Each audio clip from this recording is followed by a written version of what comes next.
നിങ്ങളുടെ വൃക്കകൾ ശരിയായി പ്രവർത്തിക്കുന്നുണ്ടോ? അത് എങ്ങനെ നിങ്ങൾക്ക് മനസ്സിലാക്കാൻ പറ്റും?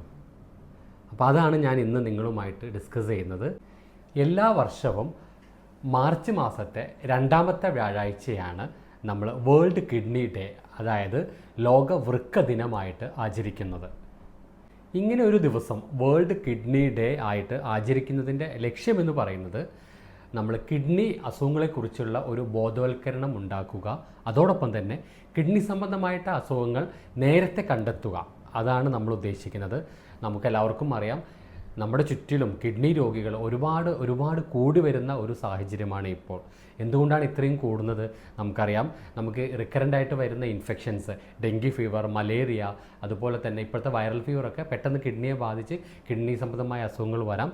അതായത് ഓവർ യൂസായിട്ട് നമ്മൾ വേദന സംഹാരികൾ, അതുപോലെ തന്നെ സ്റ്റീറോയിഡ്സ് ഒക്കെ യൂസ് ചെയ്ത് കഴിഞ്ഞാൽ അത് കിഡ്നിയെ ബാധിക്കാം. അതുപോലെ തന്നെ നമുക്ക് പ്രമേഹം, അതേപോലത്തെ അമിത രക്തസമ്മർദ്ദമൊക്കെ സ്ഥിരമായിട്ട് കൺട്രോൾ ചെയ്യാതിരുന്ന് കഴിഞ്ഞാൽ കുറേ നാൾ കഴിഞ്ഞാൽ അത് കിഡ്നിയെ ഡാമേജ് ചെയ്യാം. ഈ രീതിയിലൊക്കെ കൊണ്ട് നമുക്ക് കിഡ്നി സംബന്ധമായിട്ടുള്ള അസുഖങ്ങൾ വരാം.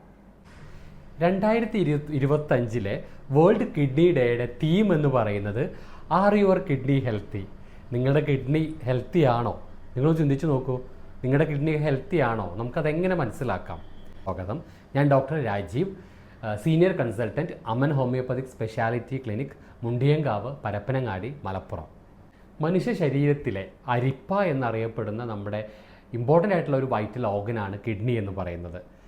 നമ്മുടെ രക്തത്തിലെ മാലിന്യങ്ങളെ നീക്കം ചെയ്ത് രക്തം ശുദ്ധീകരിക്കുക എന്നതാണ് നമ്മുടെ കിഡ്നിയുടെ ഏറ്റവും പ്രധാനപ്പെട്ട ധർമ്മം എന്ന് പറയുന്നത്.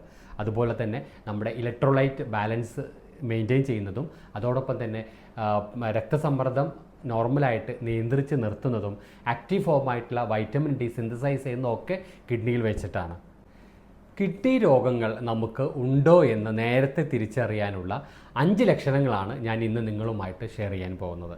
അതിൽ ഫസ്റ്റ് ഏറ്റവും ആദ്യത്തെ എന്ന് പറഞ്ഞത് മൂത്രത്തിനുണ്ടാകുന്ന മാറ്റങ്ങളാണ്. അതിൽ ഫസ്റ്റ് പറയുന്നത് മൂത്രത്തിനുണ്ടാകുന്ന ബുദ്ധിമുട്ട്, അതായത് നമുക്ക് മൂത്രമൊഴിക്കുമ്പോൾ ഉണ്ടാകുന്ന ബുദ്ധിമുട്ട്, രാത്രിയിൽ അമിതമായിട്ട് മൂത്രം പോവുക, അതുപോലെ തന്നെ മൂത്രമൊഴിച്ച് കഴിഞ്ഞാൽ വേദന അനുഭവപ്പെടുക, ഇതൊക്കെ നമുക്കൊരു കിഡ്നി സംബന്ധമായ അസുഖത്തിൻ്റെ ലക്ഷണമാവാം. അതോടൊപ്പം തന്നെ നമുക്ക് മൂത്രത്തിലുണ്ടാകുന്ന ചില മാറ്റങ്ങൾ, അതായത് മൂത്രത്തിനകത്ത് പത കാണപ്പെടുക, അതുപോലെ തന്നെ മൂത്രത്തിനുണ്ടാകുന്ന കളർ വ്യത്യാസം, മൂത്രം നല്ല ചുവപ്പായി പോവുക, ഡാർക്ക് കളറായി പോവുക, ഇതുപോലുള്ള ബുദ്ധിമുട്ടുകളൊക്കെ ഉണ്ടെങ്കിൽ നമുക്ക് കിഡ്നി സംബന്ധമായിട്ടുള്ള അസുഖങ്ങൾ സംശയിക്കാം. രണ്ടാമതായിട്ട് നമുക്ക് കിഡ്നി സംബന്ധമായിട്ട് അസുഖങ്ങളുണ്ടെങ്കിൽ നമ്മുടെ ബോഡി കാണിച്ചു തരുന്ന ലക്ഷണമാണ് നമ്മുടെ ശരീരത്തിൻ്റെ പല ഭാഗത്തും അമിതമായിട്ട് നീര് ഉണ്ടാവുക. ഏറ്റവും പ്രത്യേകിച്ച് നമ്മൾ നോട്ട് ചെയ്യേണ്ടത് നമ്മളെ രണ്ട് കണ്ണിൻ്റെ താഴെ ഈ ഭാഗത്ത് നമുക്ക് നീര് അനുഭവപ്പെടുക എന്ന് പറയുന്നത് കിഡ്നി സംബന്ധമായ അസുഖത്തിൻ്റെ ഒരു പ്രത്യേക ലക്ഷണമാണ്.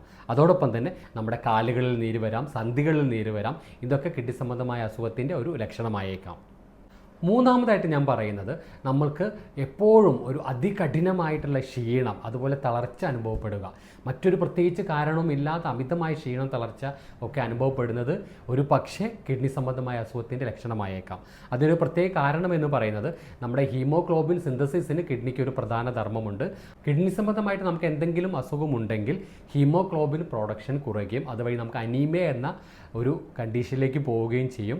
അതോടൊപ്പം തന്നെ കിഡ്നി സംബന്ധമായിട്ടുള്ള അസുഖമുണ്ടെങ്കിൽ നമ്മൾക്ക് വേസ്റ്റുകളായ യൂറിയ, ക്രിയാറ്റിൻ പോലുള്ള വേസ്റ്റുകൾ നമ്മുടെ ശരീരത്തിൽ അടിഞ്ഞുകൂടുകയും അതിൻ്റെയൊക്കെ ഭാഗമായിട്ടാണ് നമുക്ക് ഈ അമിതമായിട്ടുള്ള ക്ഷീണം, തളർച്ചയൊക്കെ അനുഭവപ്പെടുന്നത്. അപ്പോൾ ഈ ഒരു ലക്ഷണം കൂടി കണ്ടു കഴിഞ്ഞാൽ നിങ്ങൾ കിഡ്നി രോഗം നിങ്ങൾ സംശയിക്കേണ്ടിയിരിക്കുന്നു.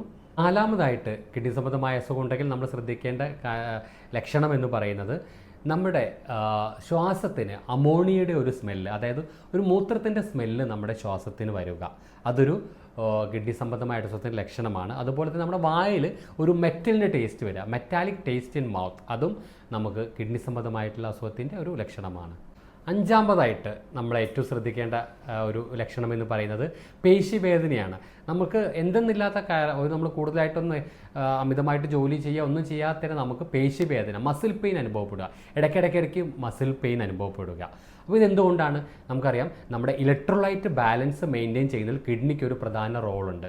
അപ്പോൾ കിഡ്നിക്ക് എന്തെങ്കിലും ഡാമേജ് ഉണ്ടായിക്കഴിഞ്ഞാൽ നമ്മുടെ കാൽഷ്യം, സോഡിയം പോലുള്ള ഇലക്ട്രോലൈറ്റ്സിൻ്റെ ഒക്കെ ഇംബാലൻസ് ഉണ്ടാവുകയും അതുവഴിയാണ് നമുക്ക് പേശിവേദന അനുഭവപ്പെടുന്നത്. അപ്പോൾ ഇങ്ങനെ ഒരു കാരണവുമില്ലാതെ പേശിവേദന അനുഭവപ്പെടുന്നുണ്ടെങ്കിൽ നിങ്ങളൊന്ന് കെയർ ചെയ്യുക. എന്തെങ്കിലും ഇതുമായിട്ട് ബന്ധപ്പെട്ട എന്തെങ്കിലും ബുദ്ധിമുട്ടുണ്ടോ എന്ന് നിങ്ങൾ പ്രത്യേകിച്ച് ഒന്ന് അസസ് ചെയ്യേണ്ടതാണ്. അപ്പോൾ ഇങ്ങനെയൊക്കെ എന്തെങ്കിലും ലക്ഷണങ്ങൾ നമുക്ക് കണ്ടു കഴിഞ്ഞാൽ നമുക്ക് എന്തൊക്കെ ടെസ്റ്റുകളാണ് ചെയ്യേണ്ടത്? ഏറ്റവും സിമ്പിളായിട്ട് ഞാനൊരു 3 ടെസ്റ്റുകൾ പറയാം. ആദ്യമായിട്ട് തന്നെ റുട്ടീൻ എക്സാമിനേഷൻ യൂറിൻ. നമ്മുടെ മൂത്രം ടെസ്റ്റ് ചെയ്ത് കഴിഞ്ഞാൽ നമുക്ക് മൂത്രത്തിനകത്ത് നമുക്ക് ബ്ലഡ് ഉണ്ടെങ്കിൽ RBCs കാണാൻ പറ്റും, പഴുപ്പുണ്ടെങ്കിൽ പസൽസ് കാണാൻ പറ്റും. അതുപോലെ തന്നെ വേറെ എന്തെങ്കിലും ബുദ്ധിമുട്ട്, ആൽബുമിൻ ഉണ്ടെങ്കിൽ നമുക്ക് കിഡ്നിയിലൂടെ ആൽബുമിൻ നമുക്ക് ഫിൽട്ടർ ചെയ്ത് പോകുന്നുണ്ടെന്ന് മനസ്സിലാക്കാം. അതുപോലെ തന്നെ വേറെ എന്തെങ്കിലും ബുദ്ധിമുട്ടുണ്ടെങ്കിൽ ഇനീഷ്യലായിട്ട് നമുക്ക് ചെയ്യുന്ന ടെസ്റ്റ് റുട്ടീൻ എക്സാമിനേഷൻ യൂറിനാണ്.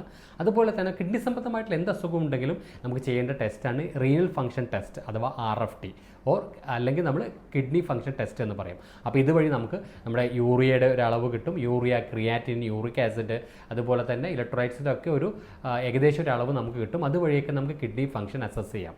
അതോടൊപ്പം തന്നെ നമ്മൾ ചെയ്യേണ്ട ഒരു 3ാമത്തെ ടെസ്റ്റാണ് GFR, ഗ്ലോമറുലർ ഫിൽട്രേഷൻ റേറ്റ്. നമ്മുടെ കിഡ്നി എത്രത്തോളം ഫിൽട്ടർ ചെയ്യുന്നത് പ്രോപ്പർ ആണോ എന്നറിയാനുള്ള ടെസ്റ്റാണ്.